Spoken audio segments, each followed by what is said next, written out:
So, hi, my name is Margaret Teague. I'm a deaf ed teacher here at Davis Elementary School and teach first grade coding communication.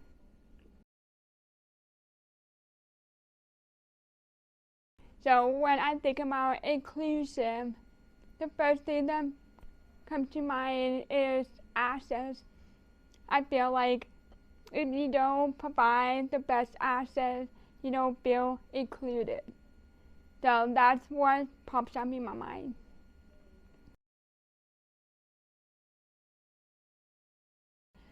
So how I remove barriers and obstacles for my students and family, and I make sure I give them access and resources they need to be successful in a hearing world that we live in.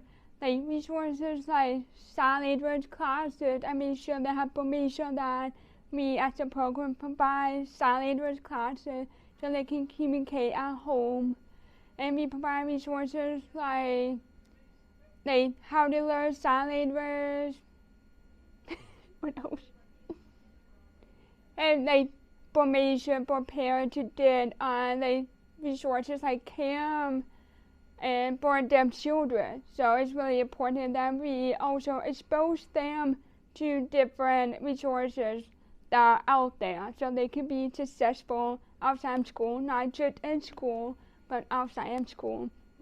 And the last thing I always make sure and teach my student empathy skills, because really when they graduate high school they have to advocate for themselves. It's really important that they advocate and speak up what their needs are, like getting an interpreter or making sure they get notes for classes for school, because that is how we remove barriers so we can educate those who don't know what we need.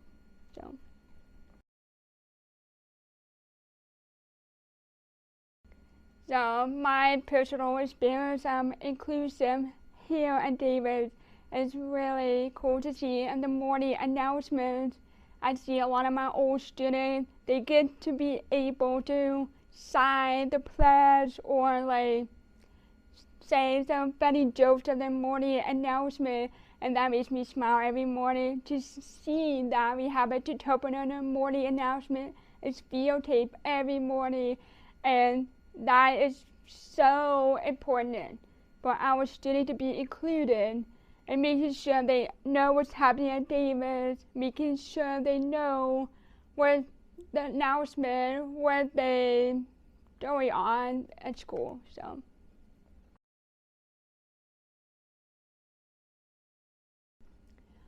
the one thing that I want the community to know about the students and family that I serve is that we can do whatever we want. We're just normal people.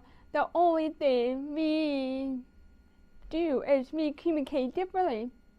That's the only thing. We use hearing aids or cochlear implant to help us, and we use sign language to communicate. It may look different, but still we can do whatever we want and whatever we set our minds to.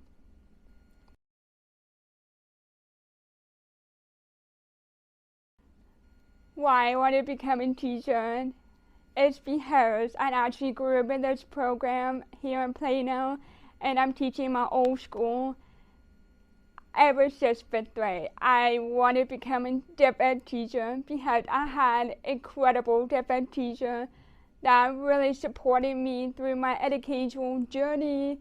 They really made sure I had the language and the academics to become successful in life.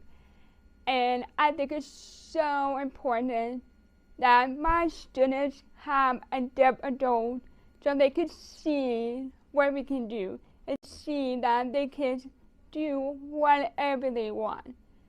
So I think it's important because growing up, a lot of my teachers were hearing, and I didn't feel as a connection until I was in 6th grade. I got my first deaf teacher, and it was like night and day. Like, I got to make a really good personal connection with her, and I learned a lot about her and her personal experience being deaf. She was able to relate so much with me, and that's the special thing I have here for my students. They can relate with me. They understand. I understand them. We have that mutual understanding of what it's like to be deaf. And that's what makes my job special, and I'm grateful for my job every day.